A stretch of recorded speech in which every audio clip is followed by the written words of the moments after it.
que hay muchos perfiles en el campo de la psicología, ¿no?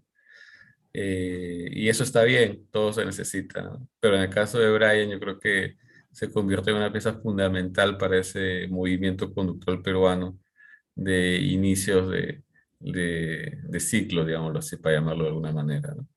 Y aprovecho también para los agradecimientos. Creo que ya lo hemos conversado con Diego, también con Jimmy en su momento, ¿no? Que acá se dice un pastor del conductismo en la UNFB, ¿no? Efectivamente, ¿no?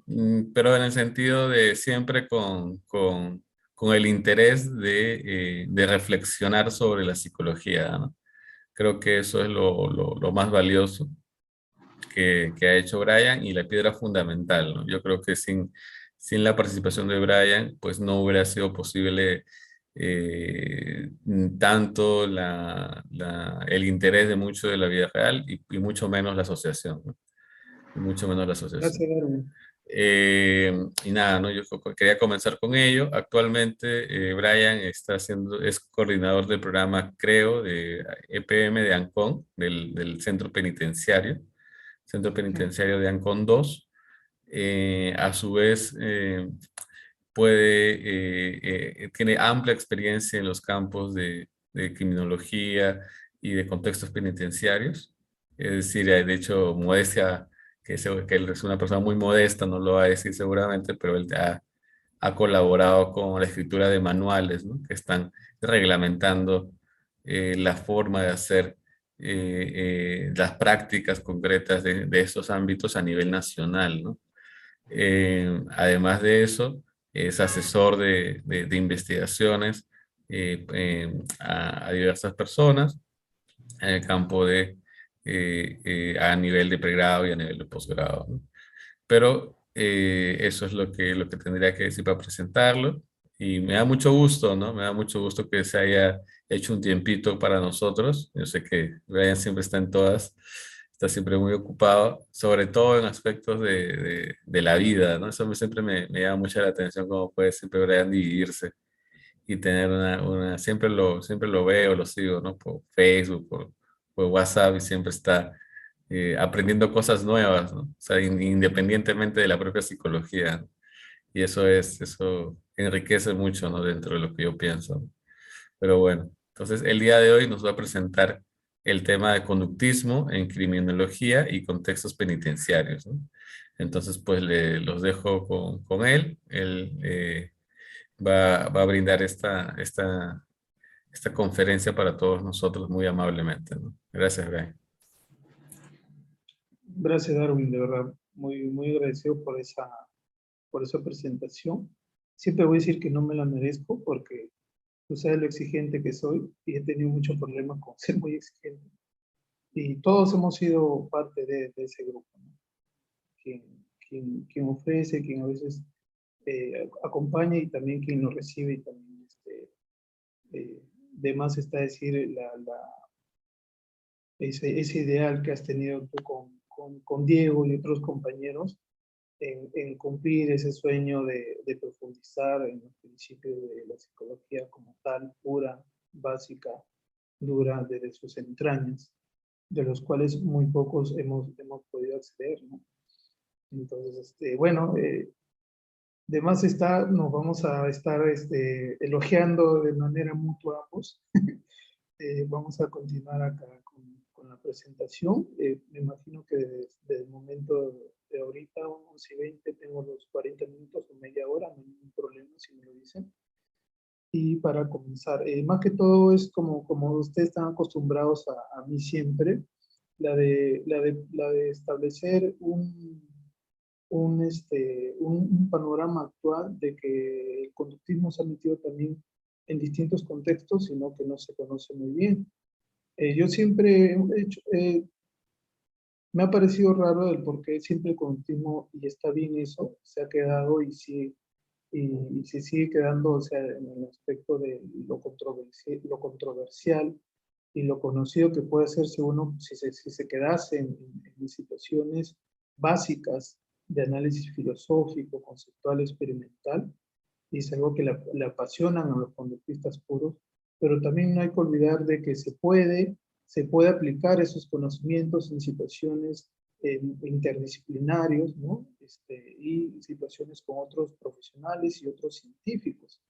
Y lo que yo veo es que más bien esos espacios veo que no son tan públicos como, digamos, se quedan en la exigencia de las revistas indexadas y en los espacios académicos elevados, y que me parece que aún no se sabe cómo aterrizar a situaciones más públicas, más sociales y más de pregrado, ¿no?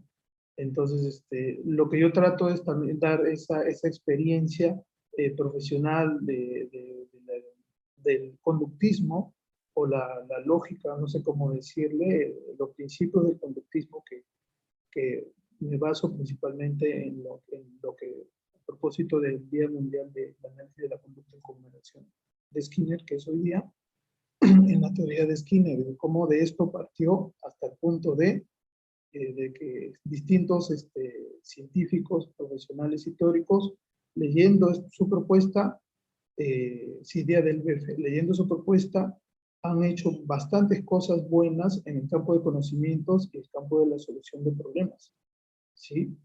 Entonces, siguiente con la diapositiva. Yo voy a, como ustedes se acostumbrarán, lo voy a pasar lo más rápido posible y voy, como siempre, a tener preámbulos antes de mi exposición. La mayoría de contenido que hay, eso se lo dejo para ustedes. Siempre hago eso, es mi mala costumbre.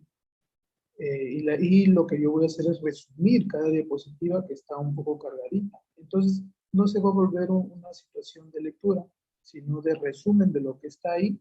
Y ya en algún momento, en el caso de ustedes que quieran profundizar en estos lares de conductismo en academia jurídico, entonces, gustoso, ¿no? Cada uno es libre de profundizar en lo que le interese, ¿no? Además, uno nunca sabe cuando llega profesionalmente a estos espacios jurídicos, ¿no? Educativos, ambientales, deportivos, en cualquier lado, el comportamiento hay, ¿no? En colaboración y trabajo con otros profesionales. Entonces, mi preámbulo primero es decir de que existe la teoría básica del modelo conductual propuesto por Skinner, ¿sí? En el cual se proponen, a base de sus procedimientos experimentales, determinados principios que más o menos conocemos, principios de conducta, la lógica de conducta, la filosofía, que es lo denominado Skinner el conductismo, el materialismo eliminativo, de que no es necesario la existencia de estas variables, ¿no? Skinner en contraposición a los teóricos, a los conductistas metodológicos. Entonces, todo lo que hemos leído y podemos resaltar y rescatar de Skinner, su conceptualización, su nosografía, ¿no? Todo ello lo podríamos denominar teoría base. Y aplicaciones las podemos encontrar, por ejemplo, si uno lee Bandura, utiliza la misma nosografía, los mismos conceptos y la misma lógica, con añadidos para él, principios de modelamiento añadidos en el tema de la explicación del comportamiento, ¿no? Entonces, una aplicación que tiene esta lógica conductual nacida de Skinner es, por ejemplo, en la propuesta de la agresión y la delincuencia que tuvo, lo tengo aquí el librito de Bandura y Walters, en donde hace una interesante propuesta sobre la violencia y la delincuencia a base obviamente, situaciones experimentales que él hizo y de otros, y proponer un modelo explicativo de la agresión y la delincuencia. Y conforme nos dice Akers, que lo vamos a ver abundantemente después, otro sociopsicólogo, pero de corte conductual, esta afirma de que la práctica es distinta, pero que una teoría debe ser empíricamente validada y una práctica empíricamente efectiva. Y después propone acá cuáles son las relaciones entre ambas, para que ustedes lean después. Siguiente, porque si no me voy a extender demasiado y quizás no voy a cumplir con el objetivo de exponerles de manera breve cómo está este aspecto del conductismo en el tema jurídico, ¿no? Entonces, como mi primer preámbulo, presento aquí la interesante propuesta aplicativa de la lógica de lo que nos dejó Skinner en la explicación de la conducta de agresión y delincuencia, ¿no? En su libro de Rives y Walters.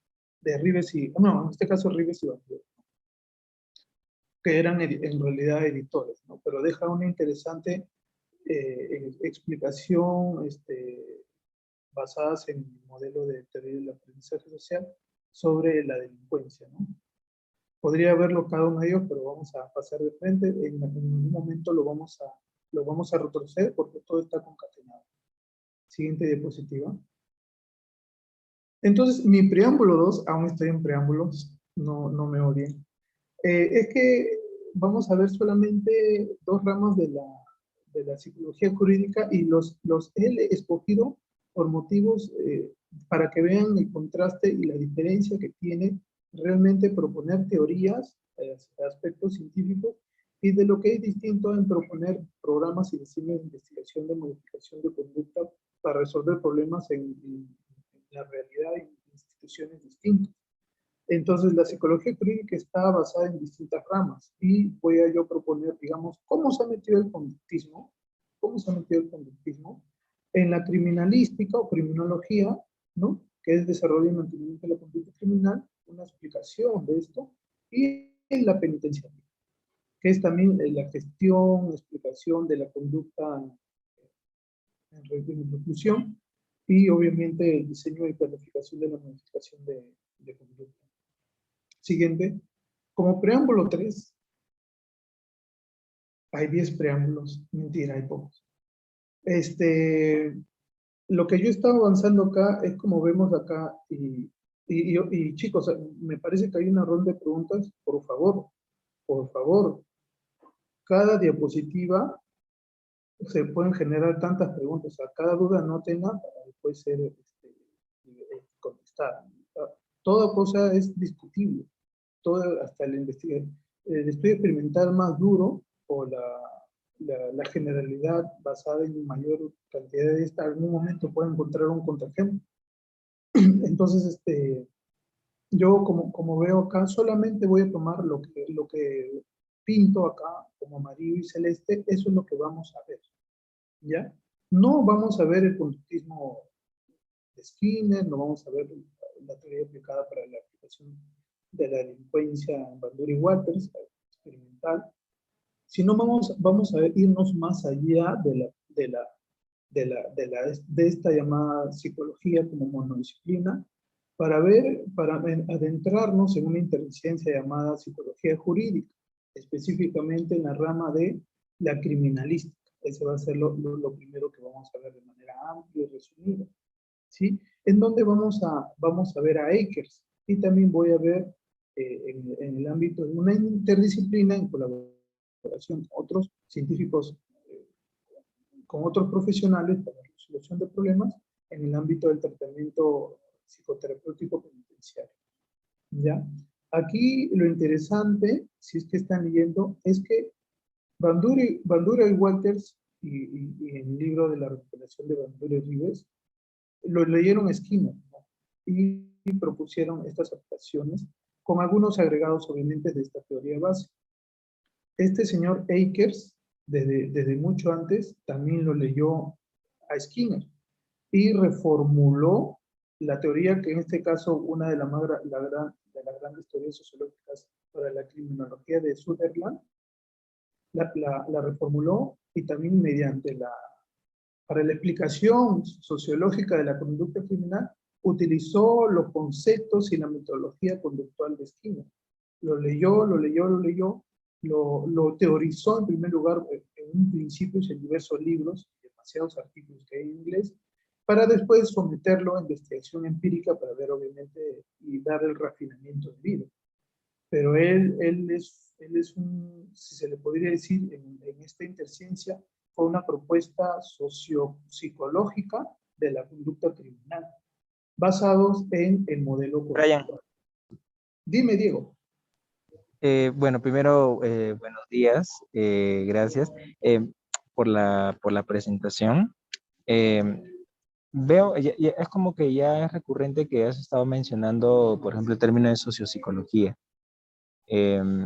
sin ser experto, entiendo que es una categoría que normalmente es utilizada dentro de la lógica, una lógica ribesiana. ¿Tú lo considerarías que se podría ajustar también a la, digamos, a las explicaciones relacionadas con el tema de la psicología penitenciaria? Mm, el tratamiento penitenciario yo lo estoy poniendo como una interdisciplina, porque lo que yo hago es planificar y asesorar y reunirme con otros profesionales que aplican talleres y resuelven problemas para para el tema de la modificación de conducta en Claro. cuestiones como Entonces sociofamiliares. estás utilizando el Bueno, modelo de Emilio de trans, inter y multi para más o menos clarificar, ¿no? O sea, por qué se utiliza lo de sociopsicología. se le puede decir que sí, lo que pasa es que si uno lo ve, o sea, Emilio no, el doctor Emilio ha puesto en orden muchas cosas, pero realmente es un buen revisor porque las propuestas de multidisciplina, interdisciplina y transdisciplina han existido buen tiempo atrás y más bien hay Sí, mucha discusión y exactamente, hasta contradicciones. Unos dicen que la multidisciplina es la naturaleza de exactamente, la inter es la multi, es más, exactamente. el Justo doctor estuve Emilio revisando lo mismo. reformuló, claro, pero Y, definitivamente es una propuesta que pone en orden esto que se llama la nosología de ciencias y tecnologías. O sea, no podemos de, decir de que todo acuerdo, es lo mismo, porque a veces estamos en el rubro de una monodisciplina científica, a veces estamos en el rubro, como le estoy explicando acá, de una interciencia, que es la psicología y lo jurídico, y después en lo amarillo que voy a explicar el señor Akers, se puede considerar un conductista, pero como un sociólogo sociopsicólogo, porque es una propuesta sociológica, ¿no?, de la conducta criminal con lógica conductual. claro, Por aunque eso, creo que sería más multidisciplina, ¿no? En ese caso. No Rives en sé, un inicio ya, le decía multidisciplina, pero después cambió de parecer y le dijo a eso, sí, multidisciplina, pero antes Rives le decía interdisciplina en un artículo ok, antiguo. ok, Después cambió de parecer y ok, le digo, esta es la multidisciplina, ¿no? Pero Bunge le dice interciencia, ¿no? Entonces, es casi lo mismo. La multidisciplina es la convergencia de dos disciplinas científicas, la interciencia es la convergencia de dos disciplinas para Bunge. Yo le puse interciencia porque creo que es más, no sé, conocida, no sé si le puedo decir, le estoy dando mucha preponderancia al sentido bungiano, ¿no? Pero es no, está bien, sí, es multidisciplina. Entonces, genial. aquí, obviamente, ante lo pertinente que nos dice Diego, ya vamos tras lo que le estaba diciendo, ¿no? La psicología conductual está muy bien, se enfatiza mucho en estos aspectos básicos que son propios, puros de su disciplina que es, pero también hay formas de cómo en las interciencias, en las multidisciplinas, la lógica conductual puede establecerse. Además, el doctor Emilio también hizo una propuesta sociopsicológica, ¿no? En general, ¿no? Entonces, interesante. También ha hecho propuestas para la comunicación con otras ciencias, ¿no? Y también, propone también formas posibilidades interdisciplinarias de los psicólogos con otros trabajos, ¿no? Bueno, no, sí se han desarrollado, pero no bajo una lógica integral como es su propuesta, ¿no? Pero igual, las cosas se pueden comenzar, ¿no? Entonces, voy a enfatizar aquí el tema de la propuesta conductual de una teoría criminológica. Y también después como cuarto punto, que es lo que he subrayado, y es por eso que de fondo en las diapositivas le he puesto el color para la diferenciación, una teoría terapéutica psicológica conductual. ¿Qué es eso? Bueno, también las profesiones, las tecnologías y todas cosas tienen teorías, sino que en otros sentidos diferentes, ¿no? Entonces, pero aquí en forma de, por ejemplo, ¿qué es lo que yo he hecho, ¿no? O sea, yo prácticamente, modestia aparte, he asesorado y he planificado todo lo que está realicé la propuesta de comprensión lectora, ¿no? En papel, y trabajé con docentes para realizar las propuestas, ¿no? También me empapé para trabajar con trabajadoras sociales en el tema de sus módulos sociofamiliares, porque el psicólogo es o debe ser el conocedor, ¿no? de los aspectos conductuales, ¿no? Los aspectos motivacionales, los aspectos personales, los aspectos de competencias necesarias que se van a dar en varios ámbitos. Entonces, y por ejemplo, digo también que se puede, también para el tema del tratamiento psicoterapéutico penitenciario, para la práctica profesional se puede optar mediante maestrías, especialidades o especializaciones para dar intervenciones, ¿no? Obviamente honestas, ¿no? De modificación conductual, ¿no? En caso se recurre a eso, que también es otra forma de usar analógicamente los principios, hallazgos y similitudes de lo que se sabe en situaciones experimentales, ¿no? Del conductismo para la modificación de conducta en situaciones prácticas, ¿no? Pero obviamente bajo estudios válidos, ¿no? Se requieren. Y también digo que también es posible ir a la transdisciplina, por ejemplo, la gestión de la conducta criminal, de este señor, estos señores Andrews y Gonta. Así como Akers leyó muy bien y se basó en Skinner y en Bandura para su propuesta de aprendizaje social y la explicación de la conducta criminal, Andrews y Gonta leyó también a Skinner, a Bandura, a Walters y a Akers para formular, basados en todas estas propuestas, desde la teoría base hasta esta teoría sociológica del aprendizaje social, su propuesta para entender y gestionar la conducta criminal, así de manera integral, basado en todo, en educación, en trabajo social, en todo, ¿no? Lo que podría llamarse como una transdisciplina, ¿no? Enfatizando siempre en todo aspecto, nos dice Andrews y Gonta, también como conocedores del modelo conductual, la lógica y los procedimientos conductuales, ¿no? La técnica de la teoría del reforzamiento, respondiente, la teoría del aprendizaje social, para todo ámbito, especialmente obviamente el aprendizaje de las competencias socioemocionales, ¿no? O las requeridas para las necesidades criminógenas de cada delincuente para que desarrolle conductas prosociales y obviamente ya no reincida en la conducta criminal. Entonces, el conductismo se ha metido en el aspecto jurídico y no sé si, o sea, es interesante más aún saber, además de esto, de que la propuesta conductual en este aspecto jurídico, criminalístico y de tratamiento penitenciario, estos autores basados en la lógica conductual son los más reconocidos, de los cuales existe evidencia en metaanálisis y evidencia empírica, ¿no? Experimental, psicométrica, de que la propuesta teórica de Akers es válida. En el tema penitenciario y tratamiento y criminalística, Akers.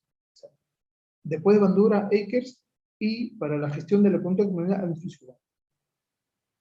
Podría decir, con todo lo que he leído y conozco, seguramente las teorías de distintos ámbitos más reconocidas en estos aspectos jurídicos. Entonces, es un logro ahí de por qué de que ha tenido la lógica conductual en estos espacios, ¿no? Interesante. Bueno, eso es lo malo que me he extendido acá, pero quería enfatizar esto para que se entienda de que cuando hablo de lo que estoy hablando y que estamos en distintos ámbitos. Entonces pasamos a siguiente diapositiva, que es otro preámbulo, creo, ya no, ya se acaba. Ah, no es otro preámbulo. Ya, este es un preámbulo que es necesario. Estamos acostumbrados a ver, cada ámbito institucional tiene necesidades distintas de gestionar conducta, o sea, de modificar, de resolver problemas. Y entre ellos, obviamente, hay problemas de comportamiento específicos en cada ámbito. Entonces, aquí llamo la atención para que se den cuenta del fenómeno que sucede en el aspecto jurídico. Así como dice en el lado izquierdo de la diapositiva, no hay efectividad. Lo recalco con reglas de oro. No hay efectividad. En el ámbito jurídico lo que hay es cada vez es menos, cada vez es más efectivo. Es decir, la reincidencia baja a 10, 15, 20, dependiendo del programa de intervención, pero no como los clínicos o en otras situaciones donde podríamos decir hay una efectividad de más del 50%, 60, 70. No existe en el ámbito jurídico. Y parte de la explicación de esto es porque las necesidades aquí son criminógenas. No atendemos necesidades clínicas por más que haya. A las necesidades clínicas le llamamos necesidades no criminógenas. A las necesidades educativas le llamamos necesidades no criminógenas. Lo que acá atendemos necesidades criminógenas. Y son muy diferentes a las que podríamos pensar como necesidades clínicas en donde con atención el sujeto sufre, no puede cambiar su conducta y nosotros le damos estrategias, planificamos situaciones para que la cambie. En este caso de la conducta criminal y para el caso que voy a ver de delincuentes juveniles, el sujeto no sufre, goza, hace sufrir a otro y no tiene estos resultados a corto y mediano plazo y que por el cual hay adherencia terapéutica en donde dice, por favor, cambia. Más al contrario, ellos no tienen estímulos aversivos a corto, al contrario, sino a corto plazo tienen estímulos agradables y lo único aversivo que tiene un delincuente es a largo plazo. Entonces es algo totalmente diferente. La intervención tiene que cambiar. Yo siempre critico cuando mis colegas leen un libro clínico, otra perspectiva y dicen yo lo voy a usar y yo le digo eso no se va a usar así.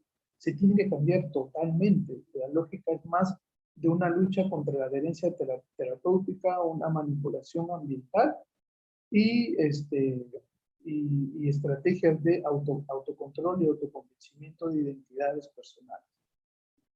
No existe la lógica de control y cuando hay adherencia terapéutica. Son otras cosas, ¿no? Sí,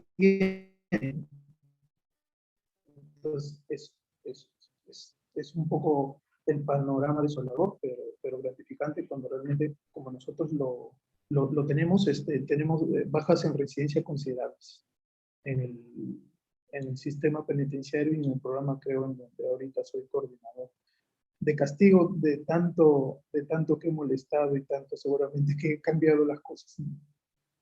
A ver, siguiente, ojalá que no sea un preámbulo para empezar y ya pasar de manera rápida para que más o menos entiendan cómo se ha metido el conductismo. Ya. Entonces, son dos preguntas, por tanto, que voy a responder, ¿no? En alusión a la teoría sociológica, ¿cómo se aprende la conducta delictiva? Y en alusión al tema penitenciario, ¿cómo se aprende la conducta prosocial para delincuentes? Entonces, son dos preguntas que se resuelven con teorías bajo lógicas conductuales. Okay. Siguiente. Entonces, como verán, lo que le dije, de amarillo iban a estar algunas y de celeste iban a estar otras, ¿no? Entonces, aquí Burgess y Akers en su libro extenso, inicial, primero estudian y proponen que existen mecanismos específicos de aprendizaje. Siguiente, Darwin, lo vamos a ver conforme paso la diapositiva rápidamente. Entonces, propone 7 principios de toda su conducta sociológica de la conducta criminal, basados en la teoría del condicionamiento y el aprendizaje social. ¿Sí? Estos señores Burgess y Akers. Akers más como un representante en esta teoría conductual de la conducta criminal, ¿no? Entonces, veremos aquí de manera breve cada una de ellas.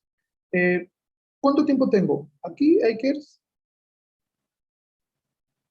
en su libro No, todavía. Es que falta como más de la mitad. Pero yo creo que pues podemos hacer una... Dime 5 o 10 Sí. minutos para correr. No, yo no sé los demás, ¿no? Yo creo que estarían 20 minutos, pero si pueden quedarse más tiempo nos comentan por el chat, ¿no? Creo que Hasta 20 el minutos mediodía, está bien. entonces, 15 minutos. Sí, 20 minutos está bien, porque hemos empezado un poco tarde, ¿no? Sí, pues, ya, bacán. Entonces, hay que lea Bandura y lea Skinner y propone primero, teóricamente, la explicación de la conducta criminal, ¿no? Bajo las lógicas de la teoría del condicionamiento operante y el aprendizaje social, ¿no? Entonces, en su primer principio, así de hachazo, pone de que la conducta delictiva, así, o sea, se aprende, y estamos hablando de un gran referente en la explicación de la conducta delictiva, ¿no? O sea, es personas que de seguro no han conocido el conductismo en pregrado, pero realmente después tienen que aprender estos conceptos, ¿no? O sea, porque son utilizados en esta teoría sociopsicológica, ¿no? Entonces, expone y se explaya en los principios, después de proponer este principio, en los principios del condicionamiento operante. Y dice de que la conducta criminal está gobernada por las consecuencias, este, eh, también la eliminación o agregación de estímulos implica también castigos positivos, el reforzamiento positivo, castigo negativo, reforzamiento negativo, ¿no?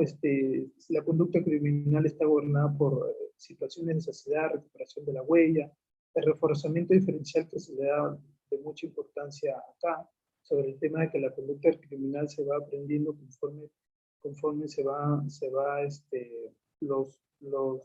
los intentos cada vez más exitosos en la conducta criminal se va reforzando, ¿no? Ya sea socialmente, de manera externa, con lo que se obtiene o con el autorrefuerzo, ¿no? Entonces está sometida también a programas de intervalo fijo y variable, ¿no? Y en la vida real se combinan todos estos principios del condicionamiento operante para que se dé esta conducta desviada, ¿no? Psicopática, psicótica, ¿no? Y de aquí comienza a hablar, porque obviamente por la ausencia de estudios en conducta criminal, imagínate hacer estudios experimentales para crear y controlar conductas psicopáticas. O sea, eso es muy ético. Pero sí habla sobre estudios en poblaciones psiquiátricas en donde se originaron conductas psicopáticas y también bajo estos principios se controlaron su identidad. Bueno, y se asocia de que entonces también la conducta desviada, criminal, está gobernada por las leyes de condicionamiento operante y el aprendizaje social. Siguiente. Voy a hacerlo cada vez más rápido porque me puedo demorar mucho en cada diapositiva, como siempre. Nunca cambia. La conducta social, la conducta delictiva se aprende en ambientes no sociales y sociales. No sociales porque existen, como hemos visto en la situación de Bandura. Bandura dice, ¿no? El refuerzo, el reforzamiento de la conducta se da por reforzamiento externo, por autorreforzamiento o por refuerzo social, ¿sí? Entonces, el autorreforzamiento es una forma de reforzamiento no social, ¿sí? Y también expone algunas, como mencioné, algunas situaciones experimentales en donde el vínculo social hace que los niños imiten más cuando el modelo está vinculado socialmente a él, ¿no? Siguiente diapositiva. Entonces,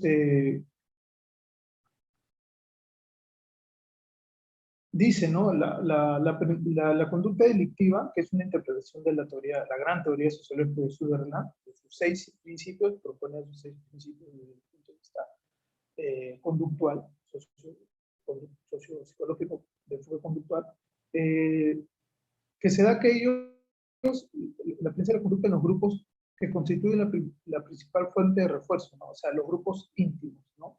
Él llega a considerar esto en su amplio libro un sistema de reforzamiento generalizado. El grupo íntimo es un sistema de reforzamiento generalizado. Toda cosa que haga ya es discriminante para la persona, ¿no? Es decir, lo va a lo va a modelar, ¿no? En primer lugar está la familia, luego los pares, amigos, medios de comunicación, ¿no? O grupo de referencia. Siguiente. Pasemos velozmente. Quiero pasar al tema penitenciario para que veamos menos y me critiquen y me disculpen. El aprendizaje delictivo incluye técnicas y procedimientos que es función de reforzadores efectivos y disponibles y de las contingencias de refuerzo existentes, ¿no? O sea, existen técnicas, el delincuente utiliza técnicas delictivas y así como tiene actitudes delictivas. Y tanto estas técnicas delictivas son aprendidas basadas en estos principios conductuales y también las actitudes o motivaciones delictivas también son aprendidas bajo estos principios de la conducta operante y del aprendizaje social. Siguiente.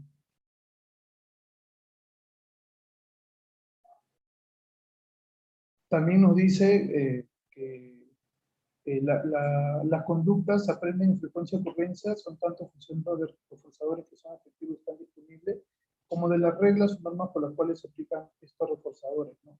Es decir, existen normativas, por ejemplo, acá hablamos más de que existen normas sociales, ¿no? Y estas normas sociales se deben de reforzar, ¿sí? Y en la medida en que las normas se entienden conductualmente como aquello que un grupo refuerza a cada uno de sus integrantes, ¿no? En pro de la comunidad, ¿no? Y que estos estímulos verbales normativos, prosociales, no se vuelven discriminantes cuando la privación es alta de necesidades básicas, ¿no? O que es obviamente situaciones marginales, ¿no? O hay aprendizajes necesarios de educación para el seguimiento de estas declaraciones normativas, porque no solamente hay delincuencia en la pobreza, en la marginalidad, en la necesidad o en la teoría de la frustración, como diría uno, ¿no? Sino también existe la delincuencia de los cuellos blancos, es decir, la delincuencia del cual no es carente de necesidades, no hay esta frustración que lo lleve o esta violencia a sí mismo que lo lleve a desplegar violencia hacia afuera. Entonces, son personas que mediante la búsqueda de un mayor beneficio y el aprendizaje de otros, logran ser, incurren en delitos, ¿no? Que son los delincuentes políticos, ¿no? Los delincuentes de cuello blanco. Siguiente. Entonces, este autor, digamos, si se le puede decir así, en términos del conductismo, ¿no? Trata de explicar la conducta criminal, bajo lógica conductual, ¿no? Entonces, también habla desarrolla el término de que, por ende, hay creencias discriminantes, ¿no? Que son como estímulos, respuestas discriminantes que hacen posible que se den determinadas respuestas delictivas, ¿no? Él dice, ¿no? Existen técnicas de notificación, racionalizaciones, verbalizaciones, teoriza respecto de ello, que son el análogo en lo que en situación clínica conocemos como las creencias irracionales, los sesgos, de las conductas justificatorias, etcétera, evasivas, ¿no? Esto permite justificar, minimizar, defender el delito y obviamente evadir, ¿no? Conducta de escape, evasión de la desaprobación social o la autodesaprobación. Esto nos sirve estas creencias discriminantes delictivas, ¿no? Y que nos dice acá interesantemente que de todas maneras estas creencias deben estar reforzadas de manera próxima y al mismo tiempo ocasional. No siempre, pero en lo medido al menos aproximado, ¿no? O sea, en una situación de intervalo variable.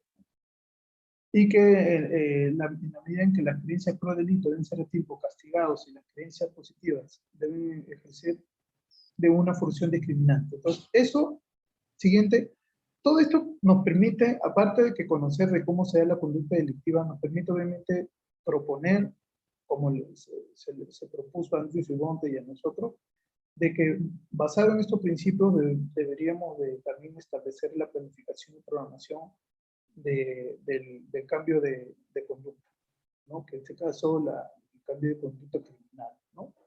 Que disminuya, se erradique, si se le puede decir así, puede decir que ya no vuelvan a cometerlas en un determinado tiempo significativo y en pro de, por reforzamiento diferencial, conductas alternativas llamadas prosociales, ¿no? Entonces, nuestra segunda parte es, hablando de conductismo en tema jurídico, ya para el aspecto penitenciario, ¿no? ¿Cómo se aprende la conducta prosocial en delincuentes? Siguiente.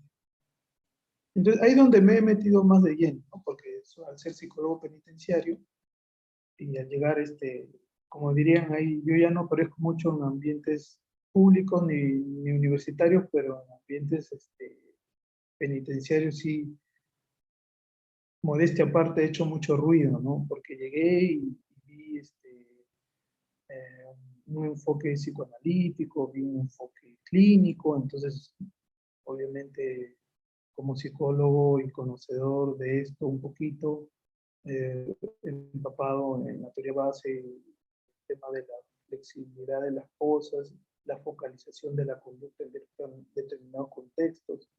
Es decir, obviamente hay cosas que no deberían de darse, ¿no? Más aún instituciones que son tan importantes como la psicología penitenciaria, ¿no? O LIMPE, ¿no? De la cual su objetivo es resocializar o reeducar al, al, al, al preso, ¿no? Al recluido, al interno. Entonces, seguramente por hacer tanta bulla me castigaron nombrándome coordinador, ¿no? Que con fortuna tengo la suerte de cierta forma ser el administrador de todo el trabajo de profesionales, siendo 15 entre ellos, teniendo a mi cargo docentes, tal. Y eso, interesantemente, me permite ver la manera real, integradora de lo que es un problema social, sin que obviamente dejemos de la lógica conductual, ¿no? Para el respecto de lo que se refiere al comportamiento en sí, ¿no? Entonces, mi propuesta fue la de planificar, entre muchas cosas, de cambiar instrumentos de intervención, mejorar el registro de conducta, proponer también acá muy importante yo en un inicio y después con los otros profesionales, terapeutas especializados y también después docentes y después también trabajadoras sociales para respecto de sus manuales de cada una de sus profesiones, el aspecto de entrometer, ¿no? lo que el conductismo bien, eh, esa filosofía de principios de conducta que más o menos nos decía, ¿no? Entonces, basado en las lecturas y las propuestas de quienes, si se le puede decir, usaron la lógica conductual para las intervenciones, yo lo que hice fue aterrizar y validar estas intervenciones para otros contextos penitenciarios que ya les he mencionado que son diferentes, ¿no? Basados en la lógica ¿Cuál conductual. es Bien, claro, sí, sí. el interno ideal? Ah, Que si se ha estudiado el perfil de un interno ideal que se ajusta a estos módulos, por ejemplo, y que tiene un éxito. claro, interesante. Ahí tendríamos que obviamente estar, ya que estamos en un contexto de bastantes disciplinas, ligados al aspecto del derecho. Y el derecho nos dice que las personas, o al menos la nosología del derecho, están tipificadas en función a sus delitos. Y cada delito va a tener un perfil de la persona resocializada ideal. Y en primer lugar va a ser obviamente aquella que no recaiga en la conducta criminal que cometió. Y en segundo lugar, en todos estos aspectos bueno, justo ahí dice en la diapositiva, en todos estos aspectos de las competencias de vida, que Rives lo dice así de manera muy, ¿no?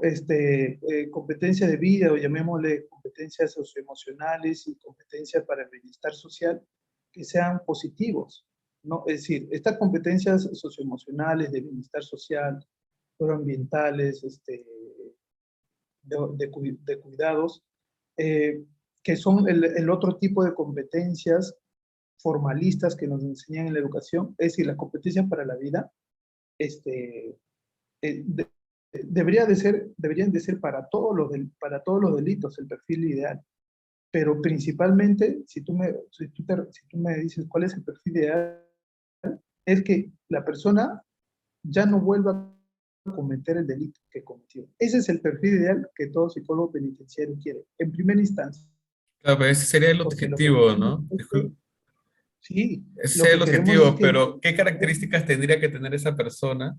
Una persona, ¿cuál sería el... tendría, tendría que hablarte, por ejemplo, un pedófilo es muy difícil que no vuelva a tener las ensoñaciones, pero lo más probable es que un pedófilo lo que agarre es que tenga las ensoñaciones, pero ya no las prácticas directas in situ con los niños.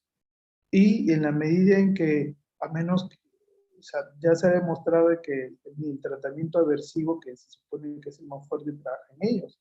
Entonces, al menos que las ensoñaciones las tenga, pero no las prácticas efectivas con los niños, ¿sí? No puedo cambiar eso. Y la impulsividad la bajaré, pero no la erradicaré, la impulsividad sexual. No, delincuente, dependiendo del nivel de peligrosidad, ¿no? De un tendero de poca calaña que ha robado en la 20ª vez de robar en el supermercado cae, y solamente es tendero, ojo, solamente lo que yo quiero es que pues, encuentre una alternativa a ganar su dinero por sí mismo. Y si la tiene, si tiene esa potencialidad, se la doy. Y si las tenía, entonces no era un problema de necesidades, sino era un problema de actitudes. Si es una persona que solamente roba pero no hace daño porque le gusta robar y tiene un código moral de no hacer daño, solamente es un elegante, un zaraca, entonces lo único que quiero es que no haga eso. Pero si hace daño, ese es el trabajo más fuerte, porque con alevosía hace daño, no es empático. No es empático, no le importa la vida del otro, cree que es como pisar una hormiga. Y los chicos con los que lidio con ellos piensan eso, o sea, la vida de las personas es algo, y digamos la cara de sufrimiento que pueden tener es algo para bien agradable para ellos. Son personas totalmente insensibles. Y todas esas pautas, por eso estamos hablando de psicología y de conductismo, cada persona tiene pautas conductuales totalmente diferentes y distintas a otro interno, aún haciendo el mismo delito. Hay distintas tipologías de delito. Entonces, el perfil idóneo es que esa persona única, individual, con competencias delictivas, estilos y motivaciones delictivas distintas y únicas, ya no las tenga y ya no vuelva a recaer en drogas, en conductas de agresión, tal, y potencialmente porque no puedo evaluar eso en un futuro, yo no puedo saber, esa es la gran limitación del psicólogo penitenciario, o bueno, de quien estamos acá, no podemos saber si ha sido efectivo nuestro programa, solamente podemos, se le llama, por eso nuestras evaluaciones, ahí está Creo Martín, lo sabe muy bien, nuestras evaluaciones son de predictivas, no son de resultados, se le llama riesgo de reincidencia predictivo. Nuestras evaluaciones evalúan si ya tiene él o no la potencialidad de haber hecho lo que hizo. No evaluamos si es bueno, sus competencias emocionales de la vida, cosa que eso debería de ser también, sino principalmente nos orientamos a que el sujeto no vuelva a cometer el delito o delitos afines. O si Brian, tiene una potencialidad, por pregunta ejemplo.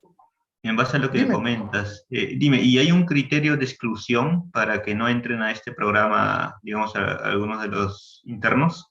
Siempre debería haber. Sí, es que mi programa, digo mi programa porque de verdad todos los días es algo nuevo y siempre mi vida corre riesgo ahí. Porque a veces los tengo que retirar o los tengo que meter en aislamiento, meditación, o a veces le tengo que dar a un grupo humano el elogio y el apremio que se lo merece y al otro no. Estamos hablando de delincuentes. En mi programa está hecho para delincuentes proclives al cambio y de mínima y mediana criminalidad. No está hecho para delincuentes multireincidentes y con factores, digamos, históricos y muy enmarcados. Por ejemplo, con consumo, con adicción a drogas, súmale Para eso no. Súmale multirreincidencia en el delito o multidelitos reincidentes. Súmale que desde antes de los 18, desde los 14, 15, ¿no? Súmale gravedad, sicariato, ha estado en todo, ha estado en todo. Entonces, súmale el aspecto valorativo. Entonces, no, sino corto de raíz aquellos que sí pueden, son proclives, es decir, el delincuente que, bueno, puede empezar a los 15, 16, 17, 18, pero cayó a los 20, 25, ya máximo 30, por eso digo. Entonces, y no es tan peligroso, tiene consumo, pero habitual. Esos son los criterios de exclusión. Solamente un consumo habitual, no problemático, ha caído por primera vez, aunque ese es entre comillas, han caído por primera vez, son primarios, pero en realidad en su delito número 66. ¿No?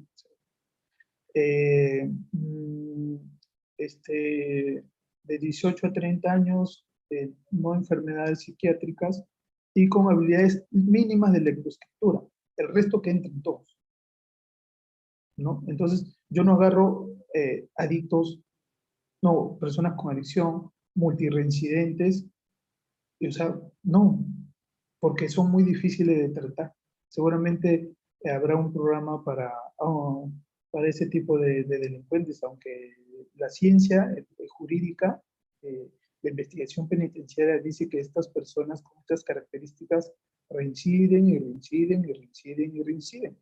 Son muy, muy, muy pocos que bajo estas características toman otra identidad personal.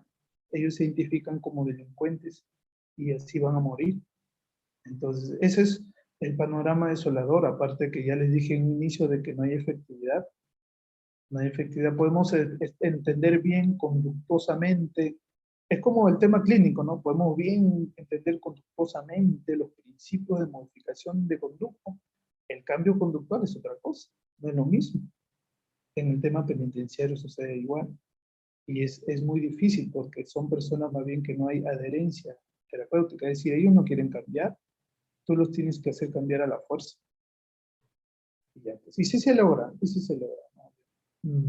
¿Sigo, amigo? ¿O alguna otra duda? Porque ya me pasé y lo voy a pasar ahora solamente.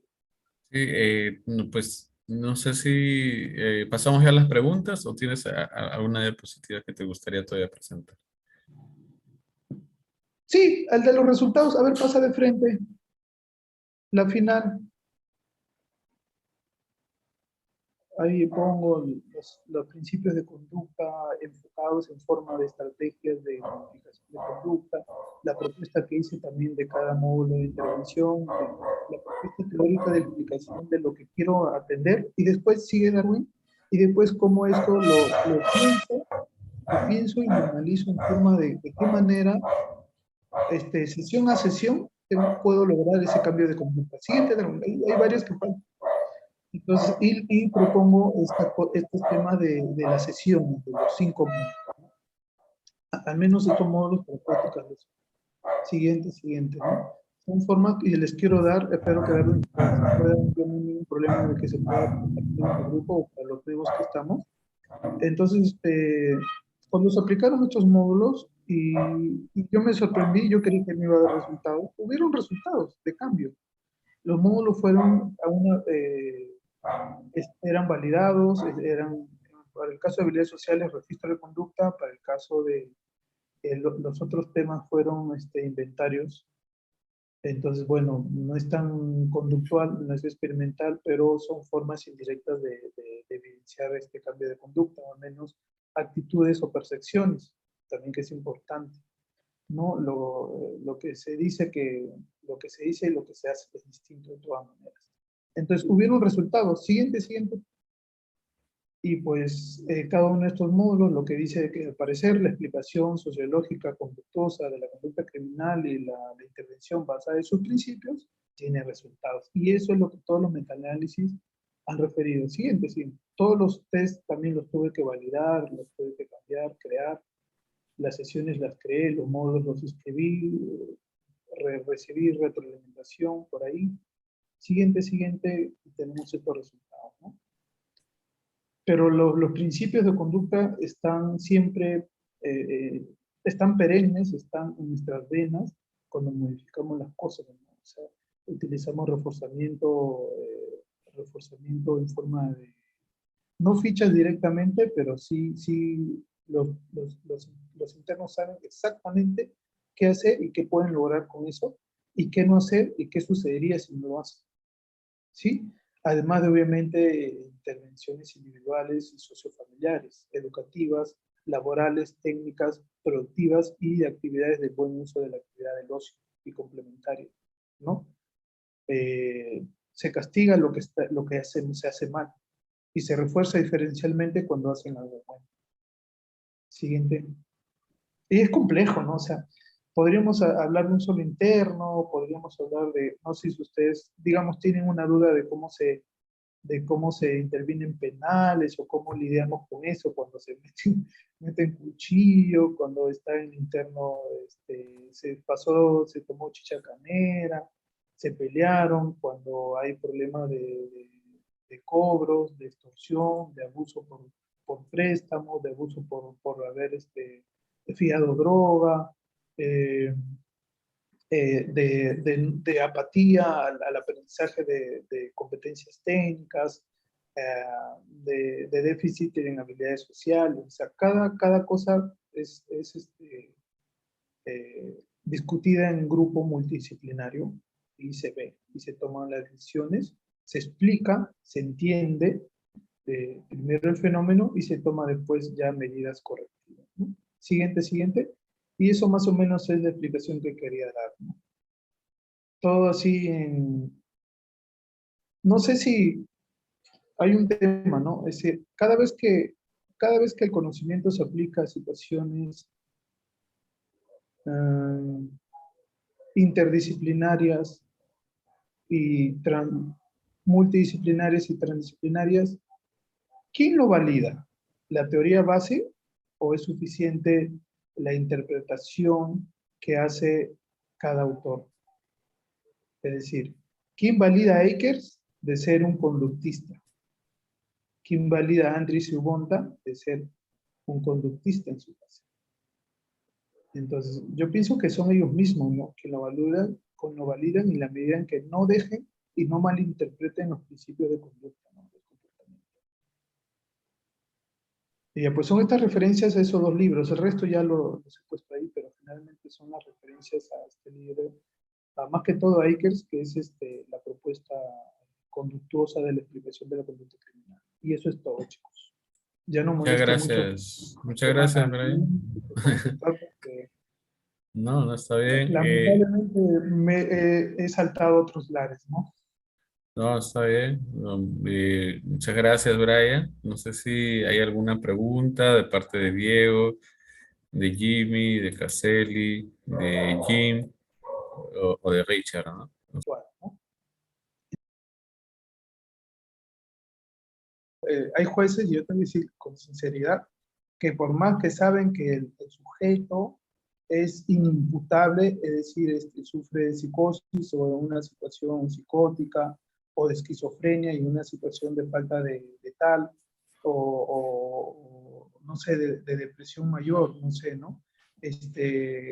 Justo bajo esas situaciones se cometieron los delitos, y el juez no le importa, el juez tiene la libertad de, por más inimputable sea un procesado de la justicia, mandarlo a la cárcel.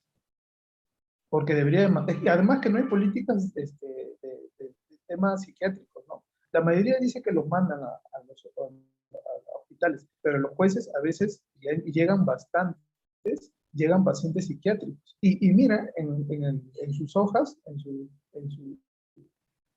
copia de sentencia, que se supone que es el análisis complejo, forense, psicológico, principalmente y en general, ¿no? Como inimputables. Pero igual los jueces lo sentencian, como diciendo, eres inimputable, sí, yo sé que estás loco.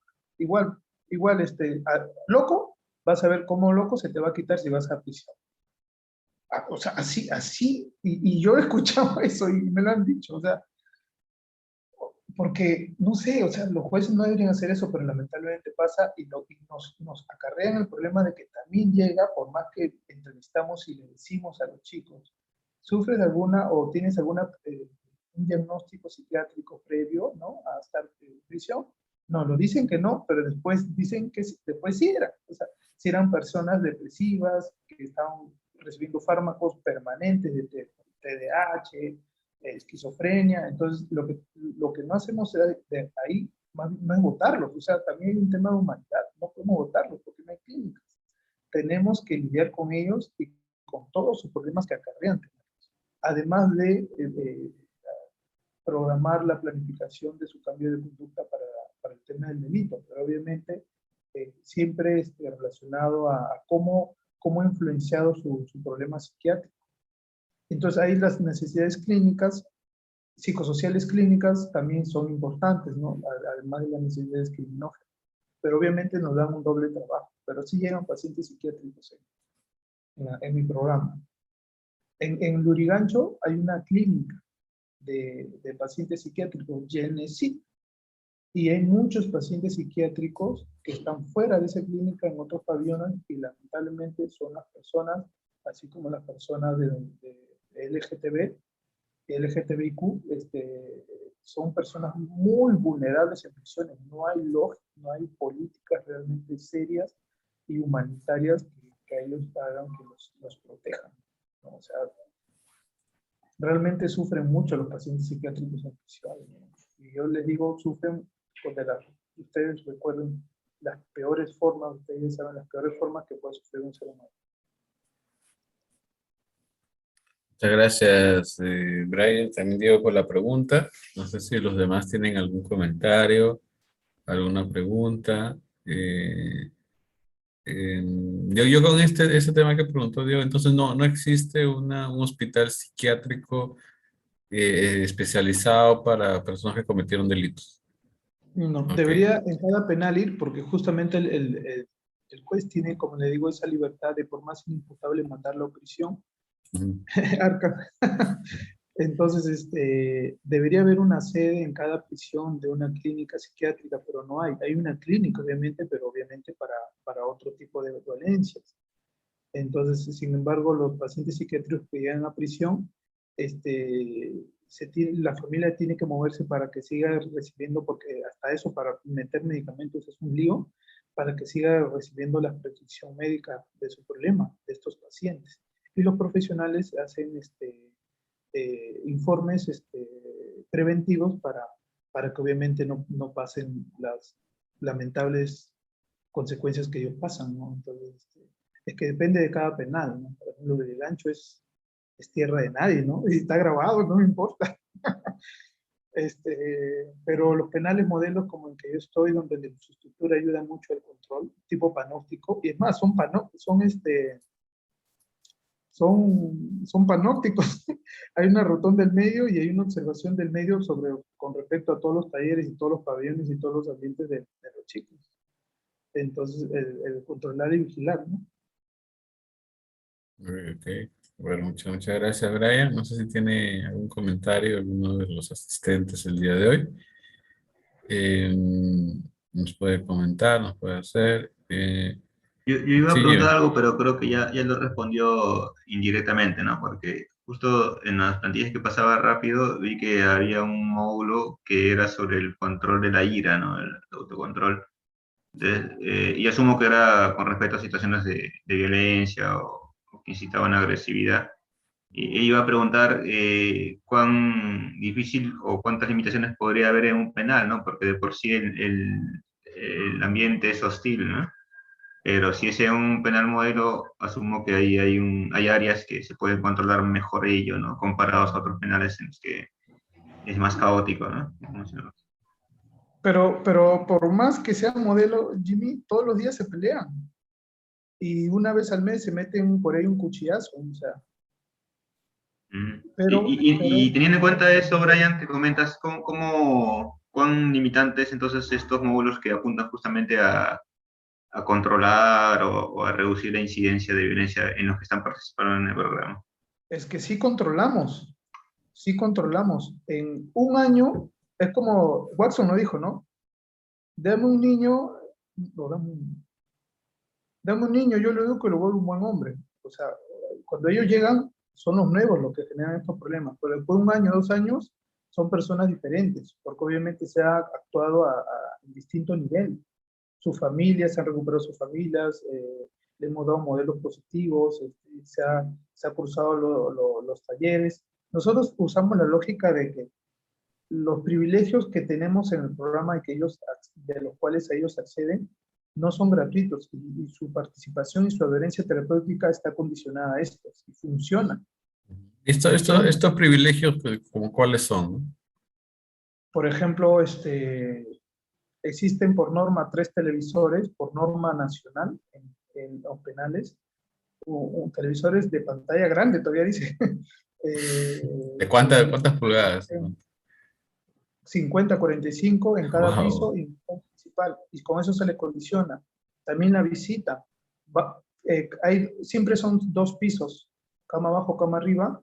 El que está cama arriba no puede tener visita íntima, el que está cama abajo sí puede tenerlo. Y subir y bajar un interno para ellos es algo que es desastroso. O sea, ellos siguen y tratan de perseguir estar cama abajo. El mejoramiento de su vida en términos de hornos microondas, de ollas arroceras, de salidas a patio para deporte, de salidas a actividades artísticas que realiza el penal, ¿no? Ya son internos que hasta el elogio, el reconocimiento social le es favorable a uno de ellos. El hecho de verse con sus familias también se puede condicionar eso. Todo se condiciona para que no hagan lo malo y para que repitan lo bueno. Entonces, y es por eso que hubo un gráfico en donde hay tres lógicas de agrupación: los internos progresionados, intermedios y no progresionados, en donde obviamente según los principios se enfatiza y se pone más fuerza en los que necesitan, en los que tienen más déficit de estas competencias que requieren. ¿Sí? Sí. Entonces, además del condicionamiento que hay de todo, y el registro y el acercamiento emotivo, empático que se le da a las personas, obviamente está el tema de las charlas y las entrevistas y el acompañamiento psicológico que a cada uno se le da. Y eso está más obviamente enfatizado en los psicólogos y trabajadoras sociales, ¿no?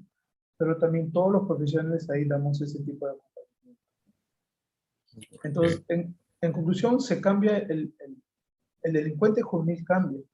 Si tú lo condicionas a que puede tener una vida digna en prisión, en la medida en que muestre voluntariedad y adherencia terapéutica y aprestamiento a los talleres y al aprendizaje que nosotros le damos. Si no, no cambia. Entonces ahí trabaja solamente ver formas de convencer, de psicoeducarlo, de informarlo y de instigarlo para que él admita o asuma un cambio, ¿no? O se apreste a los talleres impartidos, ¿no? Haga caso, ¿no? Y eso. Ok, Brian. Y una consulta, en el caso de la variable de años de condena, es importante. O sea, en verdad hay un efecto en el caso, o puedes clasificar a la gente, sus actitudes, sus formas de convivir a partir de los años de condena. Es decir, los que tengan más o menos años. ¿Cómo has visto eso? Sí, ¿cómo le puedo decir?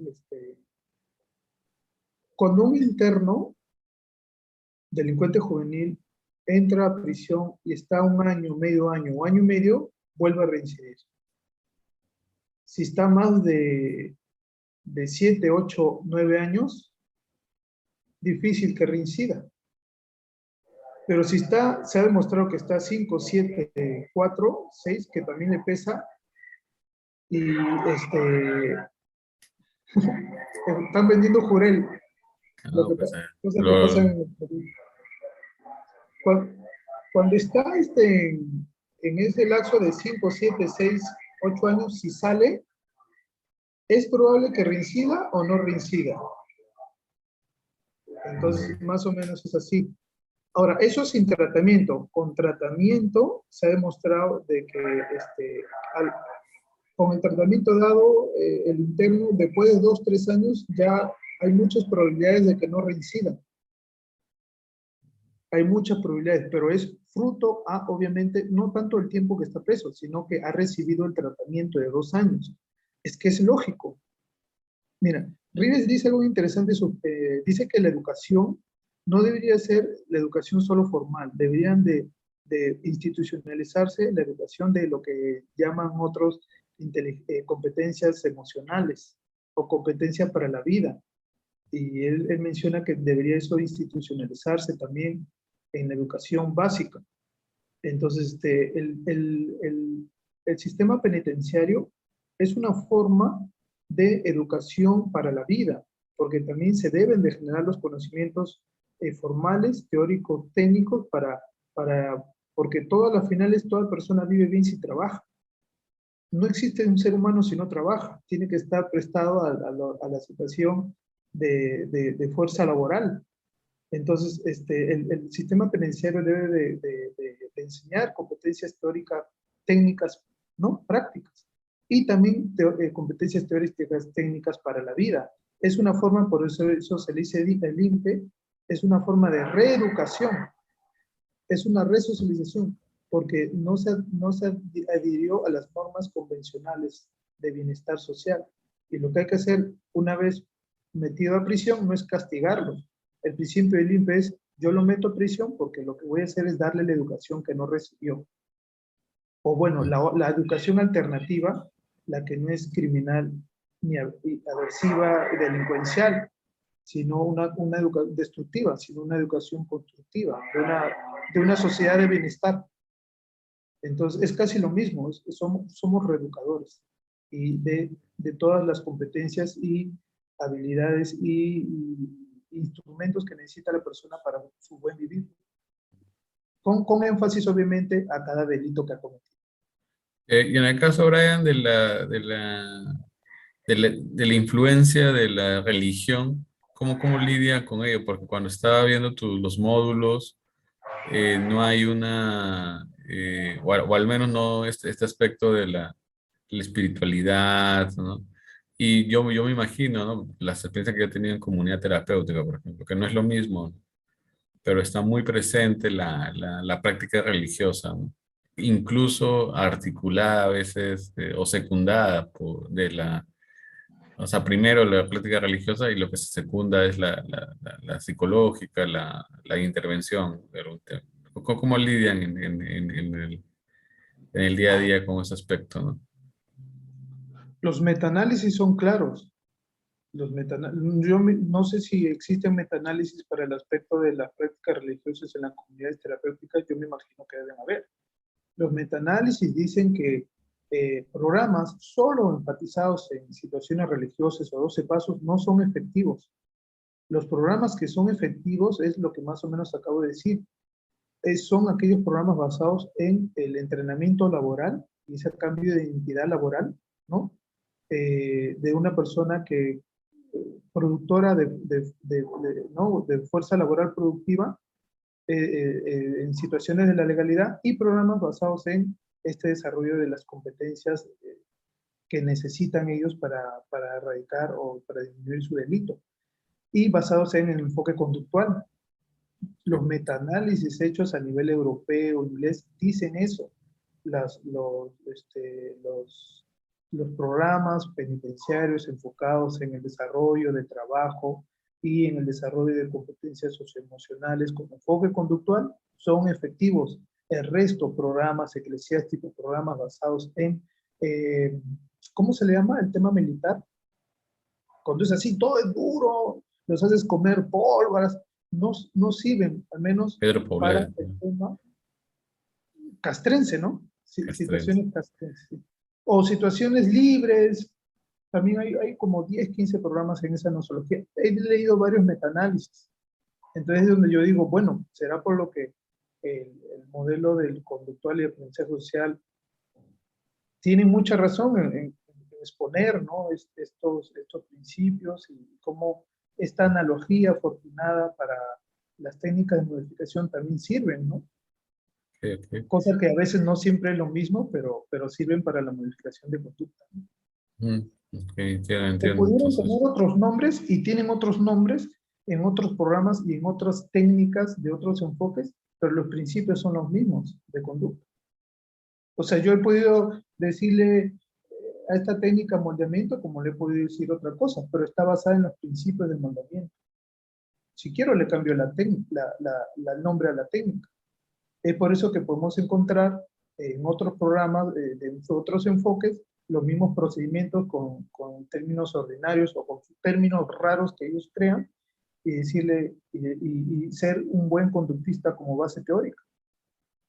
Entonces son los ok. principios los que definen la conducta, no la Ok. técnica.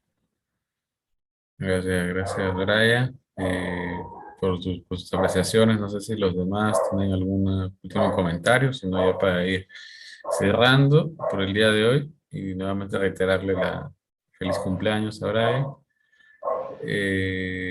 Igual no sé si los demás tienen algún último comentario. Bueno, bueno.